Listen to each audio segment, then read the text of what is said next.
Right. So good morning, good afternoon for all of you on this call, or anyone who perhaps will be listening to this over the holiday season or in the new year, because it's all about leads for us. So I'm really excited to jump into the first carriage today of the money train. And if you're completely unaware of what the money train is, I want to highly recommend that you go and check out module 5, lesson 1, where I just gave you an overview of what the money train is, and then sort of be with me on this journey, on this train ride for the whole money train, which is going to be the lead carriage and the trust carriage, the love carriage, the sales carriage, and the journey carriage. And I have to say, when it comes to looking at the cash flow in your business, this is many times where things go horribly wrong, right? People are not focusing on their marketing, or they are focusing on their marketing, but they're focusing on the wrong carriages in the train. So when I talk about the carriages in the train, I'll take you through them now a little bit in detail, but today specifically, we're going to focus on the lead carriage, which is about identifying and qualifying the right people to get onto the money train with you. How many of you have kickstarted the money train and then it's the wrong people on the train, right? And once you're on a train, you can't get off a train. So then you sit with these people, right? Then you have to deliver to them. You have to deal with their inquiries. You have to deal with their demands, whatever. So it's really, really important for the money train that you get it right in the beginning. So today we're going to talk a little bit about what you want to achieve with a lead carriage for your business. Tried and tested traffic drivers that will attract quality leads into your ecosystem, and tools to track and measure your qualified leads from day one. So this is a really, really good opportunity to set you up for the new year and to make sure that, you know, if it's possible for you already now to have a lead up into January, if you can take this extra time you have now to start upping your activity for the new year, you'll probably have a smoother transition from December into January and February. So I really commend you sitting on this call today, and those of you who's going to be listening to this afterwards, because this is directly correlated to the cash flow in your business. Right, so here's the money train. I love this money train because I love it when people make money. Now, I wouldn't necessarily put myself out there as a materialistic person, but I think I've seen too many times the decision-making power that gets taken away from people if there's no money in your business. You know, if your bank account is low, if your activity is low, it affects everything. It affects your decision-making power. It affects, you know, the impact you want to have in your life for other people. It affects your confidence. It affects so many things. So, but you're going to see in this process of making money, especially later down the money train, that it has as much to do with transactional things like driving activity as it has to do with really loving people hard, you know, something that I think sometimes is massively lost in lead generation. So this is just an overview for you of the money train. Again, you've got the lead carriage, the trust carriage, the love carriage, the sales carriage, as well as the journey carriage. And today we're going to be focusing specifically and diving into the lead carriage. So when it comes to getting people into your lead carriage, you want to find your ideal fish. You want to, at the end of 2024, leading into 2025, really ask yourself this question: who is my fish? You know, we all want to do a buffet every single day, right? But you're going to get sick if you do buffet every day. If you sit and you eat, you know, tuna, and you eat hake, and you eat shark, and you eat, you know, not even to talk about the fact that there's vegetarians and vegans on there, but if you're a fish eater and you eat different types of fish every single day, you're going to be sick. But somehow in our business, we do that. So I want to really encourage you today to choose a fish for 2025. If there's anything you take from today, it is choose a fish. Who is the type of person you are going to serve in 2025? That is the pop question. Are you going to be working with women who just had their first baby, who's got a little bit of bulge on their stomach? Are you going to work with C-suite CEOs who's really into golf and sipping on wine? Are you going to work with executive event bookers that specialize in futurism, specifically in the New York area? I want you to be as specific as you possibly can be. And a way to help you do that, one of the ways to help you do that, there's many, is to really make use of this niche assessment you see here in front of you. And you're very welcome to take a picture of it, or you can ask Chris afterwards to send you the infographic if you want that.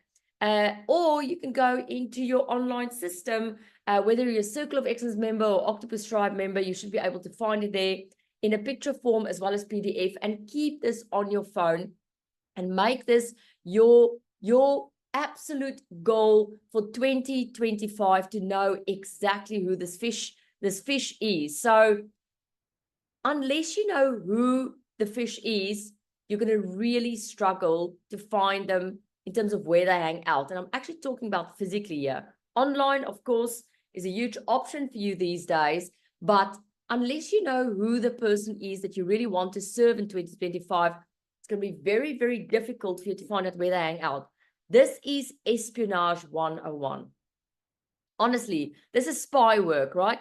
You have to do 10 times more research in terms of who you want to serve next year than the actual job. And I think this is where a lot of people go wrong. All your time and energy is spent on delivering on people and serving people, which is great.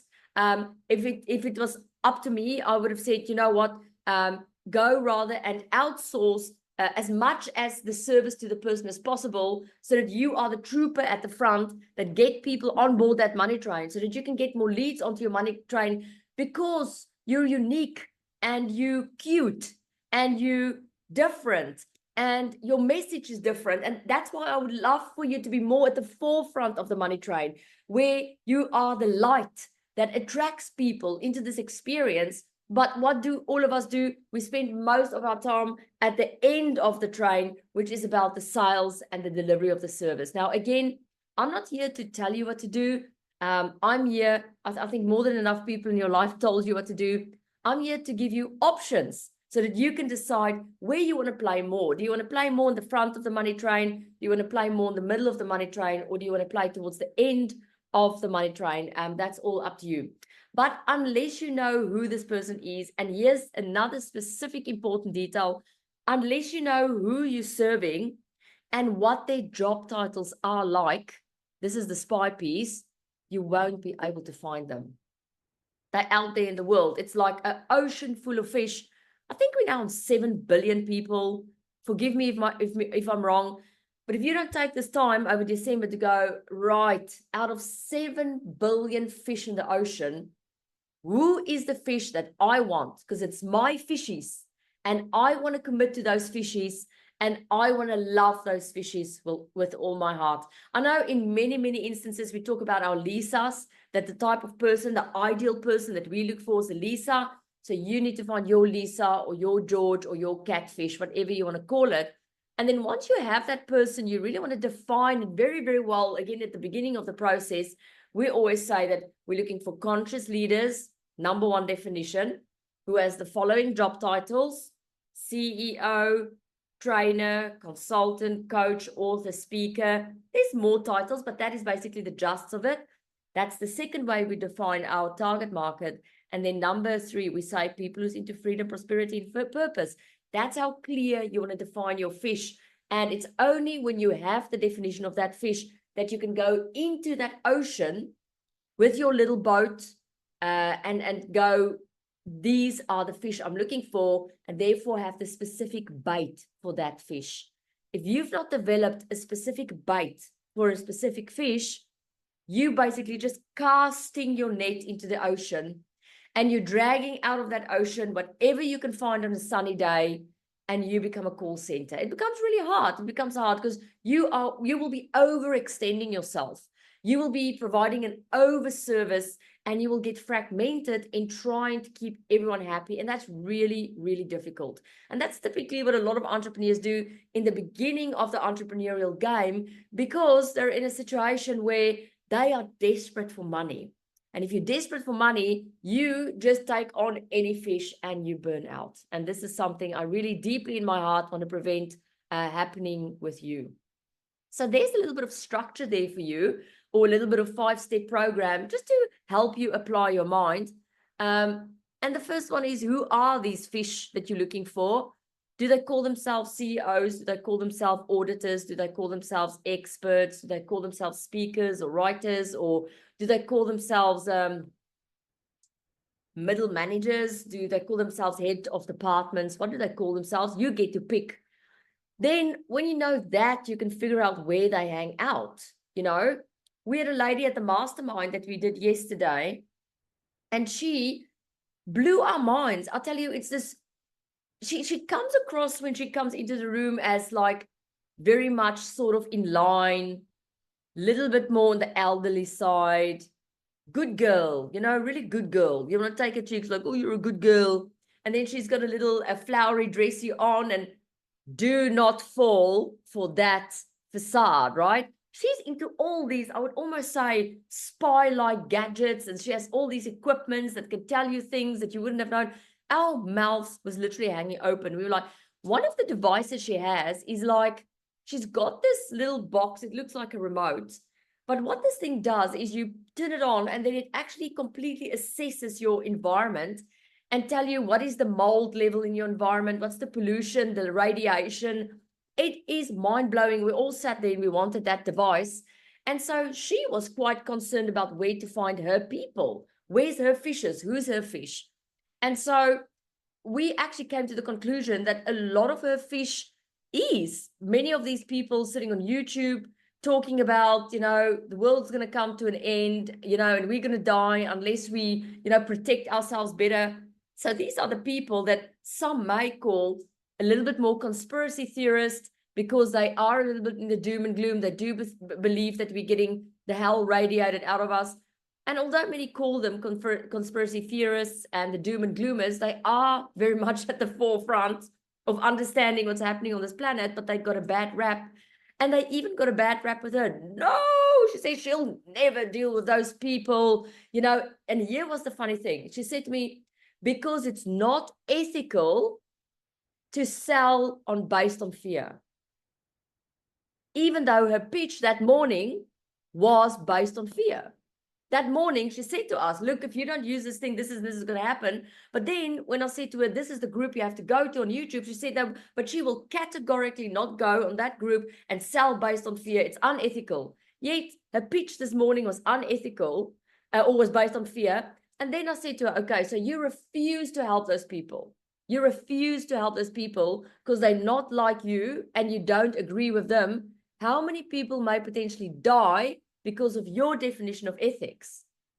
And so she got it, right? She suddenly realized, okay, so based on my definition of ethics, I refuse to go help a very specific niche on YouTube with a device that they probably will run for. I mean, they will eat that device up like hotcakes, because that's exactly up their alley. Because of your definition of ethics, many of those people may end up with black mold, with brain tumors, with all those things. And I think at that stage, it shifted her mind. Not only her definition of ethics, but how important it is to understand your fish so that you can figure out where they are. She didn't thought ever that they will be a bunch of conspiracy theorists hanging out on YouTube, and that will probably make her sell 10 times more of this device, which gives her much more money to contribute to her family and to help a community, which to me sounds super ethical. So once you know where they are, you can go talk to these people. There's very, very few people I know that talk to potential people in their target market because they don't know who to talk to. But once you know, and I'm going to again use this example because it's so specific, I'm going to help conspiracy theorists, especially the people who are scared that the world's going to come to an end and is very much into environmentalism, and they sit on podcasts and YouTube. Those are the people I'm going to help. I know now that they hang out on YouTube. It's a no-brainer, right? But now I can go and interview hundreds of these people. Can you imagine what your business will look like in 2025 without any effort, really, if you have a conversation with 100 catfishes or 100 sharks or 100 dolphins, and they can share with you the actual experience they're having at the moment. And they can share with you the actual pain they have at the moment. And you can, with that epiphany, really refine your solution to have fish food that actually tastes well to them. Once you have that intelligence, you will know more clearly what your products and services will look like and how you can help them, and also when is the best time to reach them, whether we're talking about another country, whether we're talking about the time of day, whether we talk about whatever. You will have intelligence. You will no longer have information, you will have intelligence, and you will become an expert in a specific fish. The next thing is, when you know these fish, let's call them your fish people, because everyone is talking about tribe. I mean, if one person more will talk about tribe, right? We're talking now about your fish people. You have discovered your fish people that you're going to help. You now want to drive as much traffic to them as possible. Why do you want to do that? You don't want to drive traffic to them because you are looking to be the marketer of the year and get an award in that. You want to solve their problem. And hopefully you want to solve as many people's problems as you possibly can. So you need to find hooks to go and hook them in. You need to say, hey, the problem that you have, there's a solution for that. I can actually help you. But you're not going to help them unless they don't trust you. So the way in which you hook people in has to be a very trustworthy strategy. Otherwise, you're going to lose them, right? So traffic drivers, the word sounds very boring and it sounds very transactional. But my intention with telling you about traffic drivers is to now put your light out in the world. You have discovered who you want to help. You know where they hang out. And now you want to shine your light as bright as possible in order to attract them, for them to go, oh, there you are. I have been looking for you. I've been trying to manifest you. I've been praying for you. There you are. That's how you usually know that your light is switched on for the right people, right? These are the ways that we switch on our lights for people to see us. There's many, many ways, right? But the ones that you see here in blue, and for those of you who are only listening to the audio of this, I will talk about it, has worked for us exceptionally well.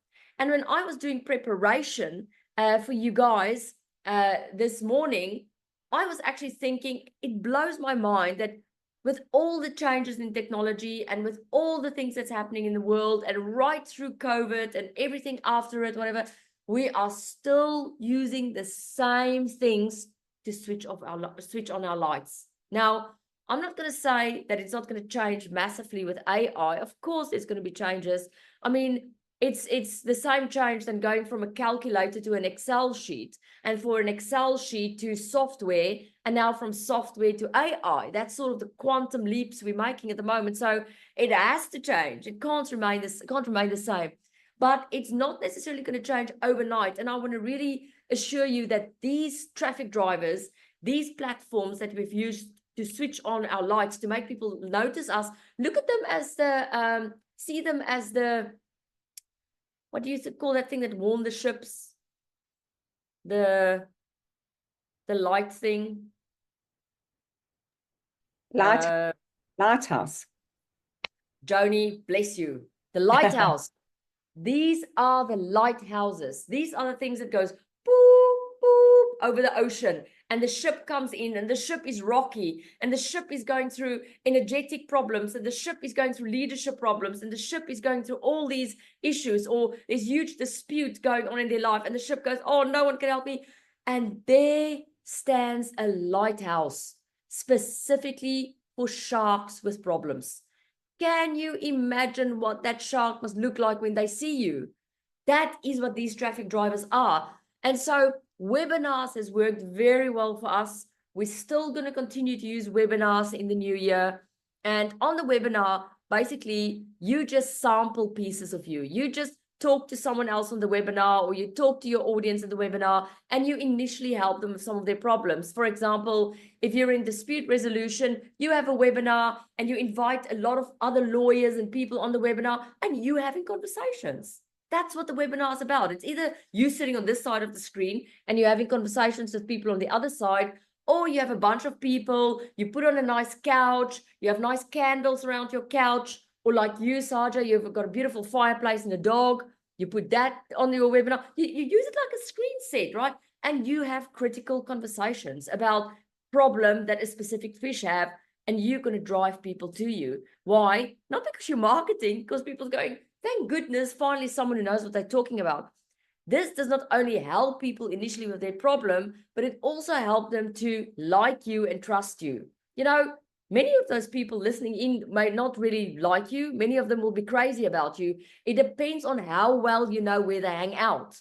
If you know where your fishes are hanging out, the majority will probably get value from you massively because you've already went and found them at the places they hang out. But if you've not done that, you may have a lot of people on your webinar that's not resonating with you because you just got all the fish in the world to come and listen to you. LinkedIn, I mean, it still works very, very well for us. It helps us to fill our masterminds with LinkedIn, but we also would sometimes ask a person a question on LinkedIn. You know, Mike does this very well. If he reaches out on specifically someone on LinkedIn that he's interested in having a conversation with, he would simply say something like, I noticed the following posts you've made. I was wondering what your opinion is on that. Or you would say, look, me and Landi are heading to Iceland for business. What's business like there at the moment? It's a normal conversation. It's a question. It's not salesy and it's 100% authentic, right? So LinkedIn is still working for us. You know, we're still driving a lot of traffic from LinkedIn. We're still making use of it. Referral program, still very, very big lighthouse in our business. You know, it's not uncommon for us to go mid-year or end of the year, especially those little bit of dry periods when business is starting to go down. A lot of you are aware of the fact that it's December and you're moving into January. A lot of you may feel that you've not achieved this year what you wanted to achieve, but it doesn't matter because you're learning as you're going, right? We all are doing that. So, you know, if you're sitting in December and you're going, oh, I would really just like to start my January with some real good fish waiting to be helped for me early in the year, so I don't have to, you know, get in this funk in January and then February is dry and then my business only start really working in March. You can actually already use referrals now by going to people and saying, hi, you know, I hope you had a good year. I checked on your Facebook that you had a tough time with your mother passing away, and I'm really sorry. And you know, I'm really looking at working with very specific type of people next year, type of fish. And I was wondering if you know someone who's got these fish characteristics, because I see a lot of pain there in the world, and I would like to help. And if you would help me with one or two people you think can really benefit from this, I'll really appreciate it. And also, it's not just for me about you helping me. It's about me really want to be more social next year and bond with people. That's a theme for me. So how about we go for a coffee? Just because you've given me your incredible time by thinking of someone who can benefit from my services, I would love to stick you to a fantastic coffee. I know about this hotel. It's got a gorgeous view, and I know you appreciate a good scone. So that's going to be on me. Can we go out and see each other? Do you see the tone? I'm not going, oh, you know, it's end of the year. Do you have two people that you think can make use of my services? You know, most people is going to say, they're going to probably think, look, you're a nice person, but piss off, you know. I have my own things to do. Why am I going to? That's how people think, but we forget how people think like that. So show genuine interest, show genuine appreciation, and give something back to people. Don't ask people for favors and end it there. Think of, you know, this person has opened up the email. They're going to take the time to think of one or two people. They may even be a little bit uncomfortable to reach out to someone else and ask, what can I create for them in return?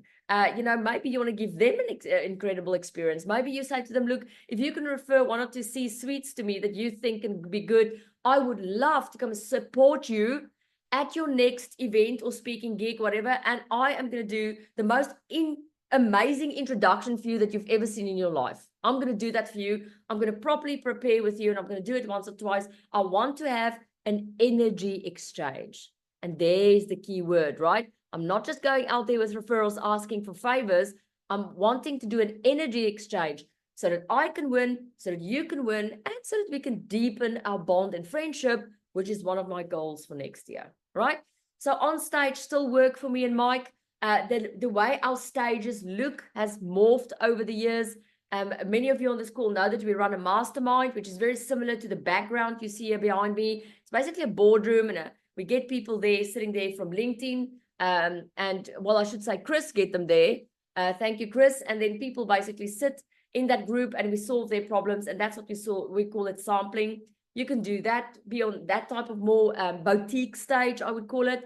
Or you can go way haywire and big, the way we did this year with the Global Speaker Summit, which is more of a bigger stage, a bigger industry stage.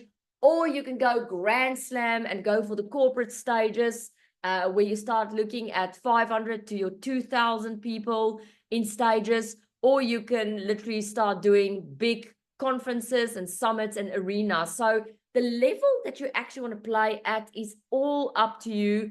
But on stage mean many things. For some of you on this call who are trainers, you know, I see training and workshop also as a type of stage. So a nice fun exercise, if you're comfortable with stages, would be to go and define it for yourself and come up with a stage that works for you.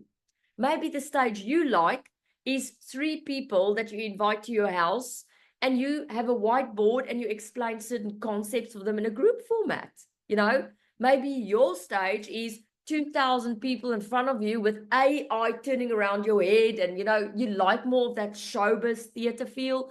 But go and define your stages. I think many people think if I'm not a speaker, I can't have a stage, and it's simply not true. You know, if you come from a situation where you've coached people, you know, you can see a one-on-one situation as a stage. You can see as group coaching as a stage. You can see arenas as a stage. You can see joint ventures as a stage. You can see retreats as a stage. You can define it. And if you look right next to it, there is events as well. They all fall under the umbrella where you are the expert and you're sharing the expertise in a way where you're either standing on an elevated platform, which is usually the stages.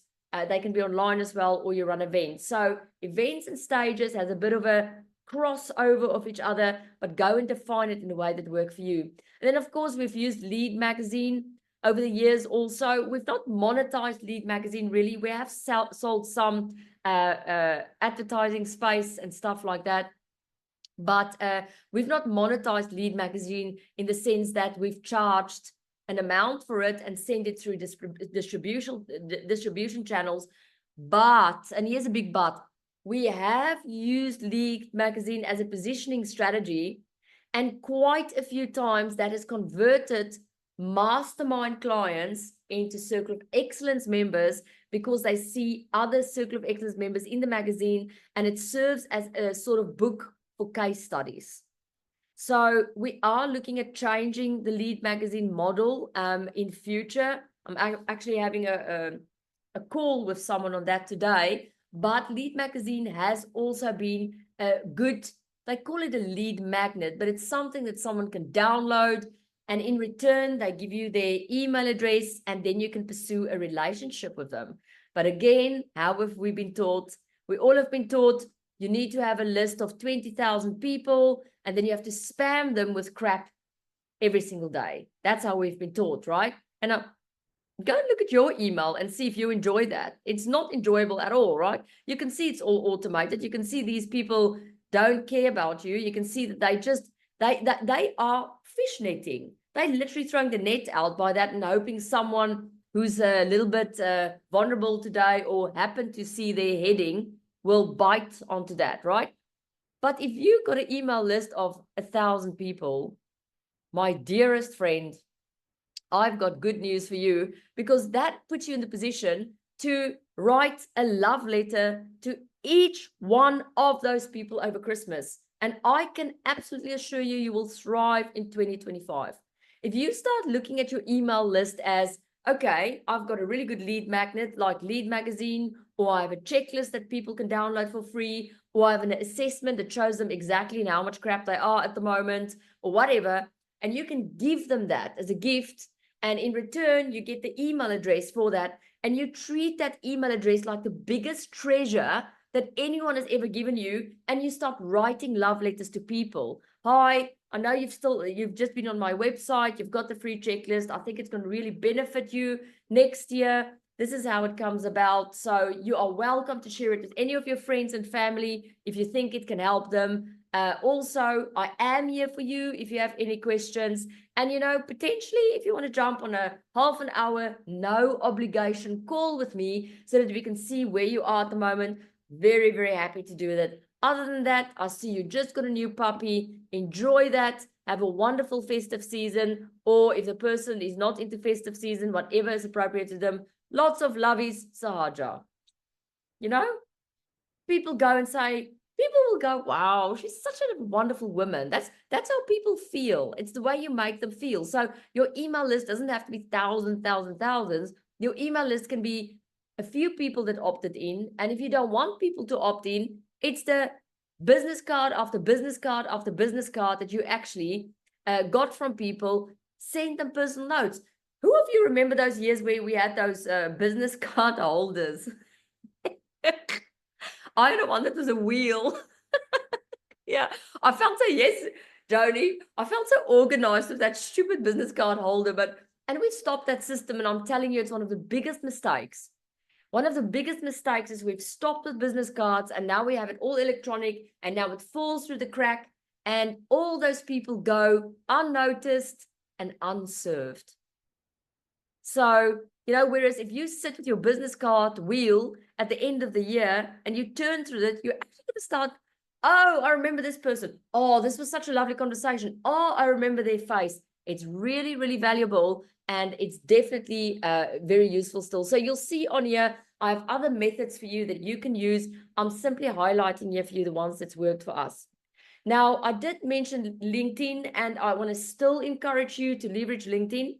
I want to also tell you that you can't put all your eggs in one basket and just use LinkedIn. That is a truth that we in the Circle of Excellence group is becoming more and more nervous about, because we are a lot of our eggs is in the LinkedIn basket, and we're doing a lot of work in the background to diversify a little bit more and not become too reliant on a social media platform.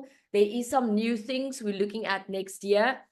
To start putting less of our asset in a social media platform that is outside of us, and more start putting people into an environment where we build that, we personalize that, we make it us, we manage our risk. We're not reliant on one social media guru we're shutting down overnight. But LinkedIn is still very valuable, and I'll be doing you an injustice if I just throw it away and try and scare you off it. So this is still our LinkedIn system, and this is something you can simply use as a checklist. I'm not going to take you through all the detail now. I mean, I don't know if you feel the same, but we quite, by this time of the year, our brains doesn't work very well. I find myself really struggling folding a towel. I stand there and go, because it's like you've used too much brain power. I go, okay, how do you fold it? That's usually my cue that it's time to actually go for a rest and a holiday. But this is why I don't want to worry you too much with the detail of this. You can simply take a photo of it, and you can go through it at your own time, and you can say to yourself, look, have I done my profile picture? Have I done my company page? Have I? But it still works very well. And this is a little bit of a strategy for you, but it's also a tool to go and check where you are on LinkedIn, and if your profile is actually at the level it should be. Why? Because it is one of those lights. It is one of those lights in the harbor that helps ships to come to you and help them to identify that you're actually the type of person that'll be able to help them. So, of course, in the new year, we want to really qualify our leads. When we know what fish we want, we don't want to take the fish on in the new year that's going to energy vampire you. We don't want to take on the fish in the new year that's going to be demanding. We don't want to take the fish on in the new year that doesn't share in your value system. We don't want to take on the fish that's going to not pay. We don't want to take on those fishes that's really going to suck you dry, right? And many times the people who suck us dry is the people that's not our people. Maybe you're a beautiful catfish, a white catfish with nice things coming out here. And for a long time, you've been helping sharks, and their energy is just too harsh on you. It's too harsh for you. You've come to a point in your life where you said, look, I love the sharks. I appreciate the sharks, but there's other people who's going to help the sharks. I want to stick with my catfishes or my tunas. And therefore, I have to build a beehive where the sharks wouldn't necessarily feel that welcome. So, for example, a shark might be a very ambitious, money-driven person. and you had it. You don't really want to work with those people anymore. You want to work with more poetic people, people who have a softer and kinder approach to life, people who's really in touch with their values. So you have to make sure your environment look like that, so that those people come swimming towards that environment and feel safe is there. You want them to come there and go, it feels like home. I feel these people understand me. It's my people. And you want the shark sort of to look at it and go, nah, that's woo-woo, that's fluff. I don't want to go there. And that's fine. That's what I mean by polarization. That shark is going to change their direction, and they're going to go to someone else who want to help them. There's many of you on this call who want to help the sharks. Maybe you work with the highly ambitious, high-performance CEOs. You want to make them feel comfortable as well. You want them also to come to your environment and go, oh, this is a place for sharks. Here's the high-performance people. You know, it's red, it's high performance, it's hot as hell. I want to be here. This is my people. So there's no right and wrong here, but you want to build this environment, whether that is your office space, or the way your webinars look, or the way your social media pictures look, or the way your hair look, or the jacket you wear, or the way you speak, is built for a fish. It's built for a specific fish, and it's built also to put the fish off that actually belongs somewhere else. Actually, what you're helping here, you're just helping the universe, like, categorizing things and putting it in its right place. It's no different than organizing your kitchen, right? Just doing a time trick here. It's no different than organizing your kitchen. I mean, if your kitchen looks like a disaster by the end of the year, and you go, look, the kitchen really needs to be reorganized so that I can kick off my year well, you go and put the forks with the forks. You go and put the knives with the knives, you know? You don't suddenly go, oh, now we're going to mingle the knives and the forks and, you know, all the spoons. You know, this thing that stands next to you, this thing that has all the knives in the knife block. You don't suddenly put spoons in the knife block, but we do that with our business. We have to organize our businesses the same way we organize our kitchen. We have to organize our clients the same way we organize our living room, our horrible linen closet, you know? So it's the same principles. It's the principle of, I have created an ecosystem and a beehive for the catfish. So I want to organize my social media, my website, my dress style, my everything, in order to make these people as comfortable and as familiar with me as possible, so that they come to me for help. It's actually this simple. I think because we call it business, and we call it lead magnets, and we call it traffic drivers, it confuses the life out of us, but it's really that simple. And so in the same way, you polarize in your kitchen by putting knives in a certain place and forks in a certain place, you do the same with your clients. So that leaves me with the local and international market. You know, you don't have to go global. It's a big stress for people. There's a lot of Circle of Excellence members that we work, then we say, then they go, I want to go global because it's very exciting. But then they go global, and then they can't keep up with the travel. They have problems with not being with their family and loved ones that they dearly want to spend as much time with. Their pets is super unhappy. You know, no one mentioned the pets. There's a whole world out there, right? The pets go, look, we didn't get to this agreement, right? It's not what I wanted. Their health caves in. They become overweight. I mean, your chances of becoming overweight, actually, research says obese as a traveler is incredibly high. So go and read up on it. It's actually the statistics and the research on traveler and getting fat is massive, not fat, obese. So it takes quite a will of steel to remain healthy on the road. So just as global has got all of these upsides when you are looking to generate leads and serve people, it also have its downsides. And me and Mike has noticed going around the world the way we do, how many people are going local. It's a huge trend. It's very popular now for people to say, look, I want to contribute to my community. I want to do something for my community. I want to be home because I want to have a herb garden. That's the other thing. If you're going to travel, people, no herb garden, no fruit and veggies, making from your own garden, where a lot of people is leaning towards that way. They want to make their own fruit, make their own vegetables, own herbs. It's a massive technique for people to manage their stress and lifestyle. You know, many people are looking at their community. I mean, here where we live in Strand, we have a whole youth committee that's changing the face of Strand. They've decided that Strand is for too much setup for older people, and they wanted it to be young and vibey. And so they've been working on putting restaurants on seafront. And I can't tell you how many people has told us in the past few months that, wow, what is happening to Strand is becoming vibey. These are people who's not going global. These are people who's investing in their local communities, in their local committees. These are people who are planting vegetables, who want to be with their family and with their pets or whatever. These are all choices. These are choices we have, and these are choices that you have for next year as well. So this is very important when it comes to your lead carriage, to understand these choices. Do you want to be global? Do you want to be local? Do you want to be both? What does local look like for you? Does local look like for you the two main cities in your country? Does local look like the area where you can literally look at the doors of the neighbors and people around you, and you want to just work there, and you want to become the master and the known person in that area? If you talk about global, are you talking about Asia? Are you talking about the South Pacific? Are you talking about the whole world? Defining these things and being honest with yourself and where you want to actually play is essential for you, not only to be successful in 2025, but to be happy in 2025. Me and Mike, when we talk global, we like to go to the places that's aligned with the results of our DNA tests. That's something we really like, because we go, okay, so if we're going to open a market, let's open it in France, because I'm a French Huguenot based on my family tracing. So why not go and work in France and then also go and trace some of my ancestry?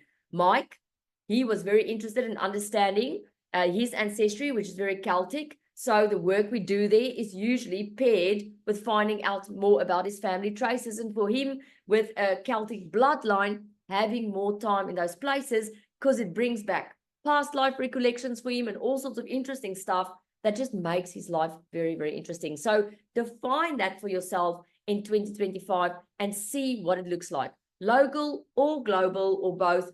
And what do you actually mean in terms of cities and places, and what is pulling you? Don't throw your intuition away. You know, if Svalbard is pulling me, I can't tell you why Svalbard is pulling me. It's a big joke between me and Mike that I want to go to Svalbard, but I'm going to get there one day, and I'm probably going to pair it with some business and with some leisure and go and check it out. We wanted to do Iceland, and we did it, and we paired it with some business as well and with some leisure. So you really, and I guess this is my biggest message for you today when it comes to your leads and the lead carriage, you can fill that with whoever you want.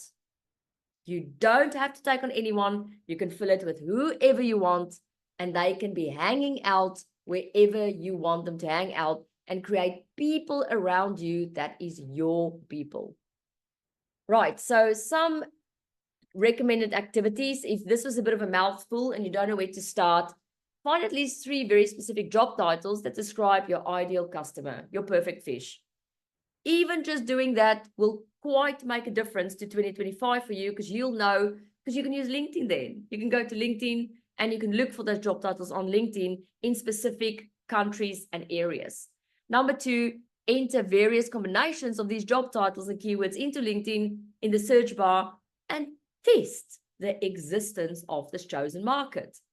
I remember when we were in America, we wanted to start the conscious leadership movement, and we wanted to find a lot of conscious leaders on LinkedIn and drag them into a Facebook page.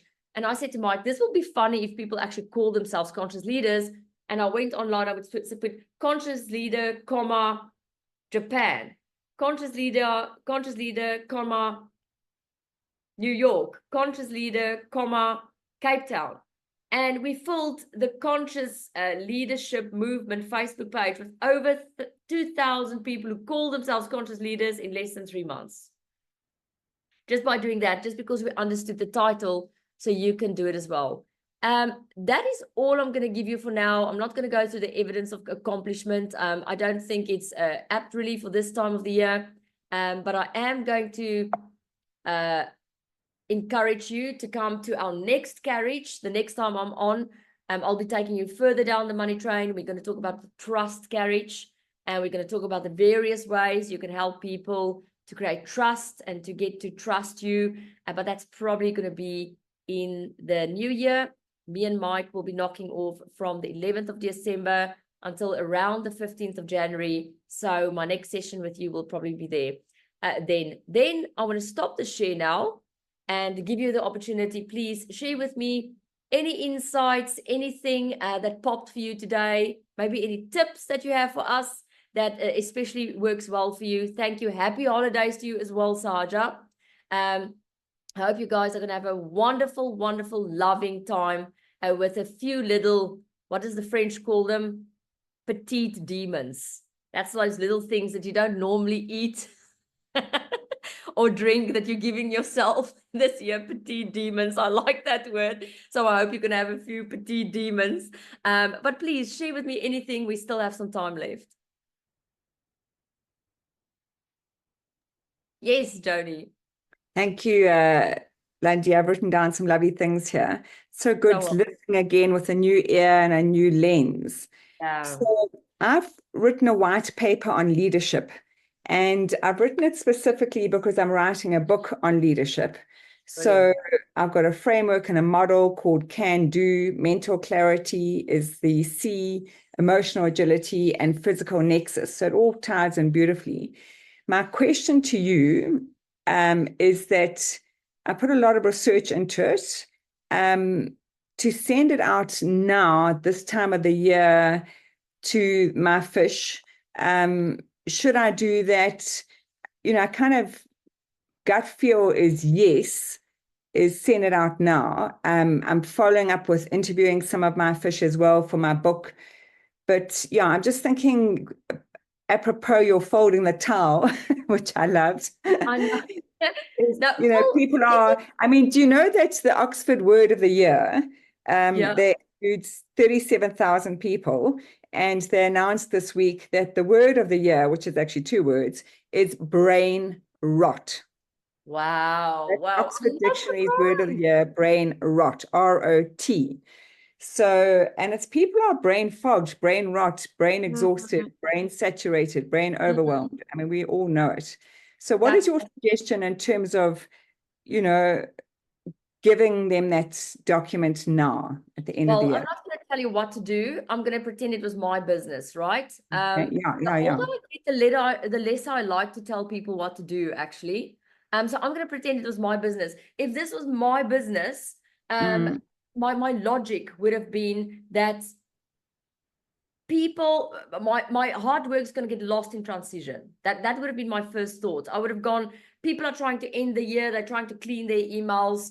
They have a transactional mindset, getting stuff out of the way. They're not open. They're closed, and they want to conclude, right? So for me to put that incredible piece of work into that mindset would be to not leverage it, right? I would rather this time of year, from a lead generational point, write people love letters. Hey, I see you've had this year. I just want to know, I want you to know I appreciate the time we work together. I love you. I see your mom has died. 100. I'm serious, right? Go and choose 100 people and write them 100 love letters. You are setting yourself so much up for the new year and karma. And people just come back. They're just going to say to you, Joni, no one ever cared to write me a letter like this, right? Yeah. It has to be personalized.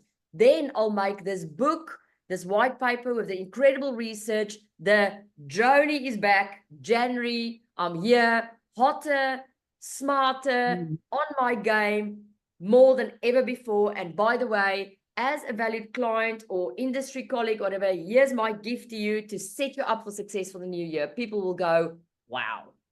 Yeah. And that sits very well with me, what you just said, Landi, because the whole mindset is can do. And what you said really struck a chord. At the moment, people are transactional and closing off. And that's not a lateral thinking can do mindset. It's more of a, convergent thinking close off. So it doesn't fit the mindset of the time of the year. So thank you. And I would like for people to not have the open mindset for the piece of work, for the love and the dedication.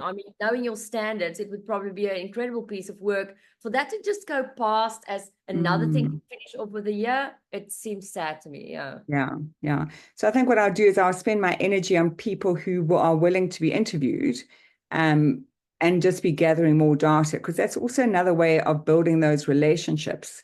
And it's so jolly interesting when people speak about some, stories in their lives. It's really interesting. Absolutely. And people love it when you ask them questions about themselves. Yeah. Why? Not because they're Yeah. arrogant, because no one bothers. No one Yeah. bothers. Yeah. And it's fascinating. Thank you. This has been only sort of the last minute. Thank you, Chris. But I'm glad I shuffled things around. I really, really wrote some lovely notes with pink highlights. Fantastic. It's always wonderful to have you, Joni. Really, I'm glad. And I can't wait to see that piece of work come out. Thank you. Thank you, everybody. I'm going to run. Anyone else?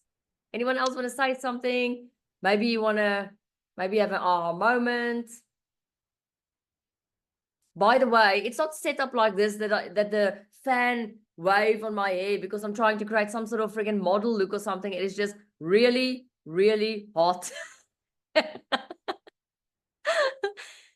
No one? Okay, well, if there's no one else, I just want to say to you all, because it's my last worldwide business intelligence or global intelligence update for the year, I want to say for those of you on the call and for those of you that's going to be listening into this, I just absolutely love and adore every single one of you. And I hope your 2025 or your Chinese New Year, which one you celebrate, I know we're entering the year of the snake, is going to be way beyond your expectations, that there will be lots of surprises coming your way, that you'll feel strong mentally, emotionally, physically, and spiritually to take on those unpleasant surprises that life brings us, and that your bonds will just be deeper with people, and that you'll really, really, really take the time this year to look after yourself and to listen to the whispers of your heart.